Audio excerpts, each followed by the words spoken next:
Good evening friend. आज हम बात करेंगे भारत के प्रतीक के बारे में कि भारत के प्रतीक के कौन कौन से नाम हैं, राष्ट्रवाद क्या है, राष्ट्रीय फूल क्या है और अन्य चीजों के बारे में। हेडिंग डालते हैं राष्ट्रीय प्रतीक और स्टार्ट करते हैं कि भारत का राज्य चिन्ह क्या है, जिसे हम लोग राष्ट्रीय चिन्ह भी कहते हैं। तो भारत का राज्य चिन्ह है अशोक स्तंभ। कहां से लिया गया है? अशोक स्तंभ सारनाथ स्थित जो अशोक स्तंभ है उसमें जो है वहां से लिया गया है, जिसमें जो है चार शेर होते हैं ऐसे एक दूसरे की तरफ जो है पीठ करके खड़े रहते हैं। तीन हमको दिखाई देते हैं, एक दो तीन और चौथा शेर पीछे होता है। तो चार शेर होते हैं, उसमें नीचे पट्टी में चार चक्र बने होते हैं और एक सांड होता है, एक घोड़ा होता है, एक हाथी होता है नीचे साइड में और एक सिंह होता है। तो आप देखेंगे कि हमारे देश का जो राज्य चिन्ह है वो है अशोक स्तंभ। अशोक स्तंभ में आप देखेंगे चार शेर जो है पीठ सटाए खड़े रहते हैं और नीचे पट्टी में चार चक्र होते हैं।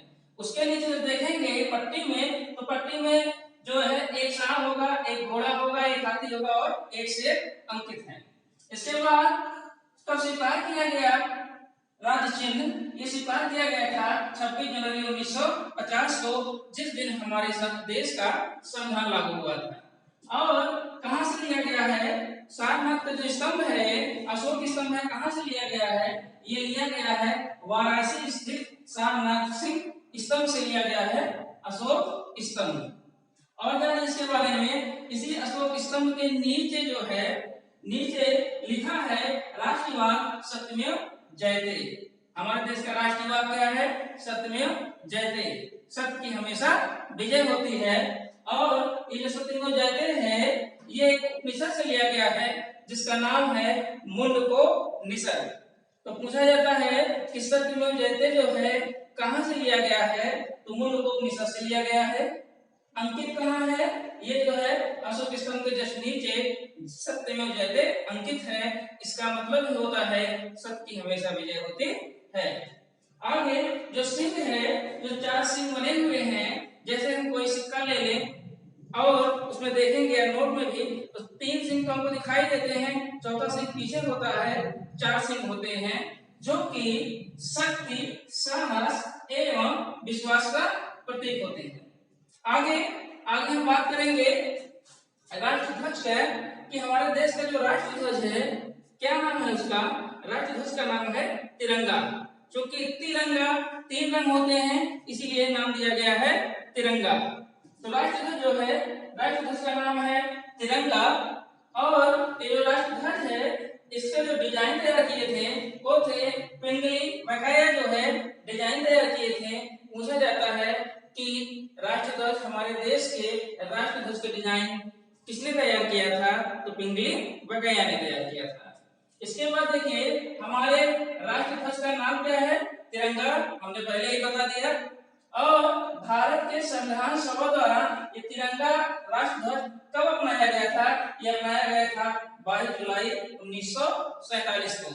जब संविधान बन रहा था तो उस समय ही डिसाइड कर लिया गया था कि हमारे देश का जो राष्ट्रध्वज होगा वो तिरंगा होगा, जिसको 22 जुलाई 1947 को अपना लिया गया था। इसके बाद देखेंगे यार, तो इसमें कुल कितने रंग हैं तिरंगे में? तिरंगे में कुल 3 रंग हैं। सबसे ऊपर जो रंग है वो है केसरिया, उसके बाद सफेद, उसके बाद हरा। जो केसरिया रंग है ये साहस और बलिदान का प्रतीक है।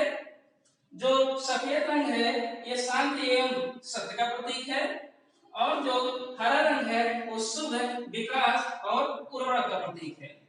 तो इसके बाद देखेंगे ध्वज की लंबाई और चौड़ाई का अनुपात कितना है? तो ध्वज की लंबाई और चौड़ाई का अनुपात है 3:2। 3:2। ये अनुपात कैसे डिसाइड किया गया है? जैसे मान लीजिए ये राष्ट्रध्वज हो तो इसमें जो है लंबाई 3 का अनुपात हो और चौड़ाई 2 का अनुपात हो। तो यही अनुपात है कि लंबाई जो रहेगा वो 3 रहेगा और चौड़ाई जो रहेगा वो 2 का रहेगा। 3:2 का अनुपात है राष्ट्रध्वज तिरंगे में। आगे देखिए कि इसी राष्ट्रध्वज के बीच में सफेद रंग पे एक चक्र बना है जिसका नाम है अशोक चक्र। इसका रंग जो है, अशोक चक्र का रंग नीले रंग का है। इसमें 24 तीलियां हैं। यह जो है निरंतरता एवं गति का प्रतीक माना जाता है। तो अशोक चक्र है, इस चक्र का नाम है अशोक चक्र। और इसका जो रंग है, इसका रंग नीले रंग का है। और कितनी तीलियां हैं? 24 तीलियां हैं। तो नीला रंग का अशोक है, चक्र है और 24 तीलियां हैं। तो जो चक्र है, इस चक्र का नाम है अशोक चक्र, नीले रंग का है, 24 तीलियां हैं। और राष्ट्रीय झंडे का जो अनुपात है 3:2 का अनुपात है। आगे ये चक्र प्रतीक किस चीज का है? चक्र प्रतीक होता है, चक्र नाचता है, तो चक्र का जो प्रतीक माना जाता है वो निरंतरता, प्रगति, दैट इज गति का प्रतीक माना जाता है। आगे आगे देखेंगे, अशोक चक्र का प्रतीक है निरंतरता एवं प्रगति का प्रतीक है। तो प्रथम बार जो ध्वजारोहण किया गया था, तिरंगा जो फहराया गया था, तो फहराया गया था 15 अगस्त 1947 को संसद भवन में। जब हमारा देश आजाद हुआ था तो उसी दिन 15 अगस्त 1947 को प्रथम बार राष्ट्रीय ध्वजारोहण किया गया था। तो ये हो गए राष्ट्रीय ध्वज और राज्य चिन्ह के बारे में। आगे देखते हैं राष्ट्रगान के बारे में कि हमारे देश का राष्ट्रीय गान क्या है। हमारे देश का राष्ट्रीय गान है जन गण मन अधिनायक जय हे। किसके द्वारा लिखा गया था? रविंद्रनाथ टैगोर के द्वारा लिखा गया था। तो जो जन गण मन अधिनायक जय है कहां से लिया गया है? तो रविंद्रनाथ टैगोर द्वारा लिखा गया एक काव्य है जिसका नाम है गीतांजलि, जो कि 1912 ईस्वी में लिखा गया था। और इसी गीतांजलि के लिखे जाने के कारण ही 1913 ईस्वी में भारत का प्रथम नोबेल पुरस्कार, साहित्य का प्रथम नोबेल पुरस्कार गुरु रविंद्रनाथ टैगोर को दिया गया था, इसी गीतांजलि के लिखने के कारण ही। तो इसी गीतांजलि से ही लिया गया है जन गण मन अधिनायक जय है। और इसी गीतांजलि से ही बांग्लादेश का राष्ट्रगान भी है अमा सोनार बांग्ला। तो जो राष्ट्रगान है जन गण मन अधिनायक जय है, और प्रथम बार जो गाया गया था वो कोलकाता अधिवेशन में गाया गया था 1911 ईस्वी में। 1911 ईस्वी में कांग्रेस का कोलकाता अधिवेशन हुआ था, उसी में प्रथम बार राष्ट्रगान को गाया गया था। और इसका जो राष्ट्रगान का अंग्रेजी में अनुवाद है, अंग्रेजी में अनुवाद हुआ है मॉर्निंग सॉन्ग ऑफ इंडिया के नाम से हुआ है। राष्ट्रगान का अंग्रेजी में अनुवाद मॉर्निंग सॉन्ग ऑफ इंडिया के नाम से किया गया है। आगे रचयिता हमने बता दिया रविंद्रनाथ टैगोर हैं और अपनाया कब गया था? 24 जनवरी 1950 को। संविधान लागू होने के 2 दिन पहले लास्ट और अंतिम बैठक बुलाई गई थी संविधान सभा की, जिसमें डिसाइड किया गया था कि हमारे देश का जो राष्ट्रगान होगा वो होगा जन गण मन अधिनायक जय हे। तो गायन का समय कितना है? 52 सेकेंड। 52 सेकेंड में राष्ट्रगान को गाया जाता है। और जो प्रथम गायन हुआ था कोलकाता में 1911 ईस्वी में हुआ था। तो ये हो गया राष्ट्रगान के बारे में। आगे देखते हैं कि हमारे देश का राष्ट्रगीत क्या है। हमारे देश का राष्ट्रगीत है वंदे मातरम। किसके द्वारा लिखा गया था? बंकिम चंद्र चटर्जी के द्वारा लिखा गया था। कब लिखा गया था? 1882 में जो सन्यासी विद्रोह हुआ था बंगाल में, उसी पर लिखा गया था, जो है आनंद मठ नामक पुस्तक में लिखे थे, जहां से लिया गया है वंदे मातरम। इसको भी जो है ये जो है 1896 में यही जो जन गण मन अधिनायक जो लिखे हैं, राष्ट्रगान लिखे हैं, यही गाए थे रविंद्रनाथ टैगोर ने ही सर्वप्रथम राष्ट्रगीत 1896 में गाए थे। तो राष्ट्रगीत का क्या नाम है? वंदे मातरम। किसके द्वारा लिखा गया था? बंकिम चंद्र चटर्जी द्वारा लिखा गया था। किस पुस्तक से लिया गया है? आनंद मठ से लिया गया है। कब लिखे थे? 1882 में लिखे थे। और प्रथम गायन कब किया गया था? 1896 में किया गया था गुरु रविंद्रनाथ टैगोर के द्वारा। और गायन का समय कितना है? 65 सेकंड है। इसको हम लोग 1 मिनट 5 सेकंड भी कह सकते हैं। तो इतनी बातें हैं जो कि संबंधित है राष्ट्रगीत से, कि राष्ट्रगीत के रचयिता कौन है, कितने समय में गाया जाता है, प्रथम गायन कब हुआ था, कहां से लिया गया है। तो इतनी बातें हो गई राष्ट्रगीत से संबंधित। समय 65 सेकेंड या फिर आप कह सकते हैं 1 मिनट 5 सेकेंड। रचयिता बंकिम चंद्र चटर्जी। राष्ट्रगीत वंदे मातरम, जिस पुस्तक से लिया गया उसका नाम आनंद मथन, और प्रथम में जो गायन किया गया था 1896 में गुरु रविन्द्रनाथ टैगोर के द्वारा। तो इसके बाद हम स्टार्ट करते हैं राष्ट्रीय पर्व के बारे में। इसे कहते हैं, चाहे कहिए राष्ट्रीय पर्व या कहिए राष्ट्रीय दिवस। तो राष्ट्रीय दिवस जो होते हैं वो हमारे देश में 3 राष्ट्रीय दिवस हैं, 3 राष्ट्रीय पर्व हैं। कौन कौन से हैं? पहला है 26 जनवरी, दूसरा है 15 अगस्त और तीसरा है 2 अक्टूबर। जो 26 जनवरी है इसको हम लोग गणतंत्र दिवस कहते हैं, क्योंकि 26 जनवरी 1950 को ही हमारे देश का संविधान लागू हुआ था, और इसी खुशी में हम लोग प्रत्येक वर्ष 26 जनवरी को गणतंत्र दिवस के रूप में मनाते हैं। दूसरा है 15 अगस्त। 15 अगस्त 1947 को हमारा देश आजाद हुआ था। इसी के उपलक्ष्य में हम लोग प्रत्येक वर्ष 15 अगस्त को स्वतंत्रता दिवस के रूप में मनाते हैं, आजादी के दिवस के रूप में मनाते हैं, स्वतंत्रता दिवस के रूप में मनाते हैं। इसके बाद है 2 अक्टूबर। 2 अक्टूबर को हम लोग गांधी जयंती के रूप में मनाते हैं, क्योंकि 2 अक्टूबर 1869 को हमारे देश के राष्ट्रपिता श्री गांधी जी का जन्म हुआ था। तो उसी के उपलक्ष्य में हम लोग प्रत्येक 2 अक्टूबर को गांधी जयंती के रूप में मनाते हैं। आगे देखेंगे तो भारत का जो राष्ट्रीय ध्वज गीत है, 2 बातें होती हैं। यहाँ राष्ट्रगीत लिखा है, यहाँ लिखा है राष्ट्रीय ध्वज गीत। जो राष्ट्रीय ध्वज गीत है उसका नाम है हिंद देश का प्यारा झंडा। अगर राष्ट्रीय गीत की बात करें तो वंदे मातरम होगा। अगर वहां पर लिख दिया जाए राष्ट्रीय ध्वज गीत कौन सा है तो आप बताएंगे हिंद देश का प्यारा झंडा। आगे हमारे देश की जो राष्ट्रीय विदेश नीति है, क्या नाम है इसका? तो राष्ट्रीय विदेश नीति का नाम है गुड निरपेक्ष नाम है राष्ट्रीय विदेश नीति का। तो आगे भारत का जो राष्ट्रीय पुरस्कार है, क्या नाम है उसका? भारत के राष्ट्रीय पुरस्कार का नाम है भारत रत्न, जो भारत का सर्वोच्च नागरिक सम्मान है। इसके बाद 4 अन्य जो है पुरस्कार भी हैं, तो इसको लेकर के एक भारत रत्न हो गया, इससे छोटा हो गया पद्म भूषण और एक है पद्म श्री। 4 अन्य नागरिक सम्मान भी हैं, लेकिन थोड़ा छोटे हैं। इस सबसे बाद राष्ट्रीय सम्मान जो है भारत रत्न है। आगे देखते हैं कि राष्ट्रीय पंचांग क्या नाम है। हमारे देश के राष्ट्रीय पंचांग का नाम है शक संवत। जो राष्ट्रीय पंचांग लिया गया है हमारे देश का वो शक संवत पर आधारित है, और शक संवत जो आरंभ किया गया था 18 ईस्वी में हमारे देश में एक राजा रहा करते थे जिनका नाम था कनिष्क, उन्हीं के द्वारा शुरू किया गया था शक संवत, जो कि 18 ईस्वी में है। और तभी से इसी शक संवत को ही राष्ट्रीय पंचांग के रूप में हमारे संविधान सभा द्वारा अपना लिया गया। तो राष्ट्रीय पंचांग का क्या नाम है? शक संवत। प्रारंभ कब किया गया था? 1878 ईस्वी में एडी में प्रारंभ किया गया था, और अपनाया कब गया संविधान सभा द्वारा? ये 22 मार्च 1957 को अपना लिया गया हमारे देश के द्वारा कि ये हमारे देश का राष्ट्रीय पंचांग होगा।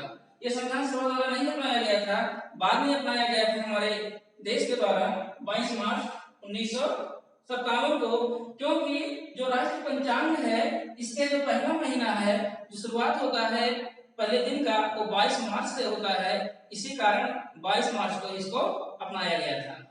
आगे देखते हैं कि इसी राष्ट्रीय पंचांग का जो प्रथम माह कौन सा है और अंतिम माह कौन सा है। तो राष्ट्रीय पंचांग का प्रथम माह होगा चैत और अंतिम माह होगा फाल्गुन। प्रथम माह होगा चैत और अंतिम माह होगा फाल्गुन।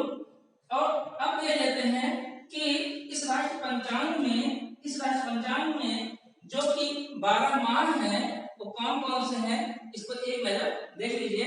पहला है चैत, दूसरा है वैशाख, तीसरा है जेठ, चौथा है आषाढ़, पांचवा है श्रावण, छठवां है भाद्रपद, सातवां है क्वार, आठवां है कार्तिक, नौवां है अगहन, 10वां है पौष, 11वां है माघ और 12वां है फाल्गुन। तो नीचे देखते हैं चैत वैशाख जेठ आषाढ़ श्रावण भाद्रपद क्वार कार्तिक अगहन पौष माघ फाल्गुन। तो प्रथम माह जो है वो चैत है और अंतिम माह क्या है फाल्गुन है। तो ये तो हो गए राष्ट्र पर्व, राष्ट्र पंचांग, राष्ट्रगीत और राष्ट्रगान। अब थोड़ा सा केवल एक नजर देख लीजिए कि हमारे देश का राष्ट्रीय फल क्या है, राष्ट्रीय फूल क्या है और राष्ट्रीय मिठाई कौन सी है।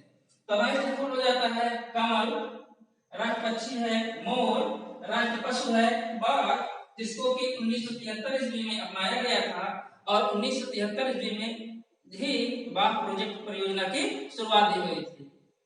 और राष्ट्रीय वृक्ष है वट, जिसको हम लोग बाघ भी कहते हैं। राष्ट्रीय खेल है हॉकी, राष्ट्रीय विरासत पशु है हाथी। राष्ट्रीय पशु की बात करेंगे तो बाघ आएगा। बाघ से पहले हमारे देश का राष्ट्रीय पशु शेर था, जो कि बाद में 1973 ईस्वी से बाघ कर दिया गया है। लेकिन अगर राष्ट्रीय विरासत पशु की बात आए तो हाथी हो जाएगा। दोनों में अंतर है। अगर राष्ट्रीय पशु की बात करें तो बाघ होगा और राष्ट्रीय विरासत पशु की बात आए तो हाथी हो जाएगा। आगे राष्ट्रीय जलीय जीव कौन सा है तो गंगा डॉल्फिन है, जिसको कि 2008 में अपनाया गया था कि जो राष्ट्रीय जलीय जीव होगा वो गंगा डॉल्फिन होगा। राष्ट्रीय फल कौन सा है आम है।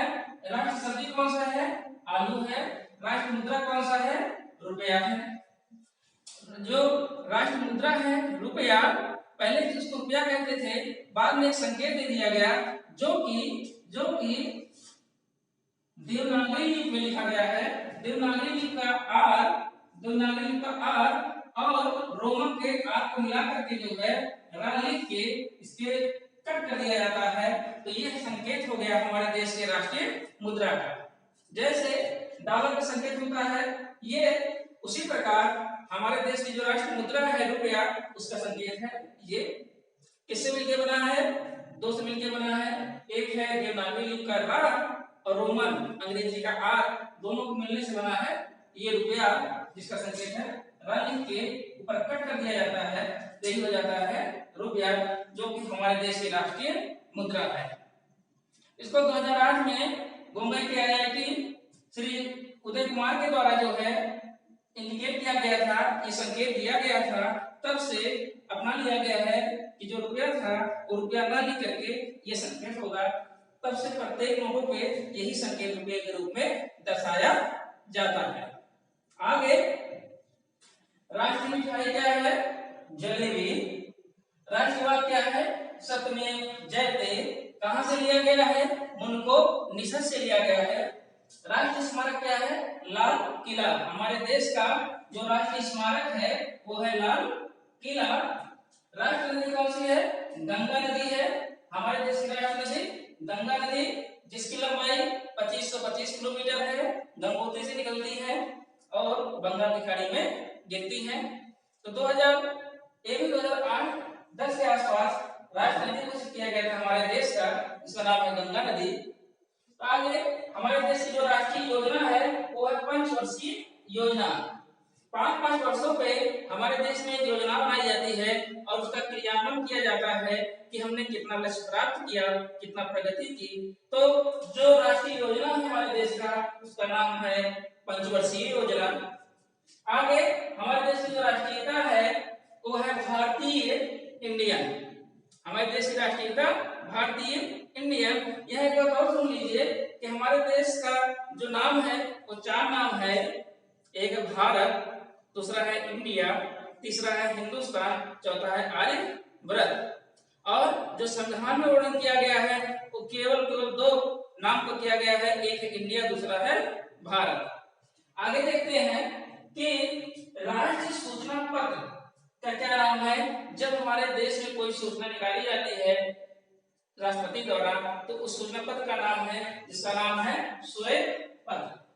राष्ट्रपिता महात्मा गांधी और राष्ट्रभाषा हिंदी। वास्तव में हमारे देश में कोई राष्ट्रभाषा नहीं है, ये राजभाषा है, क्योंकि प्रत्येक राज्य का अलग अलग भाषा है। क्योंकि हमारे देश के जो अलग अलग राज्य गठन किया गया था वो भाषाओं के आधार पर किया गया था।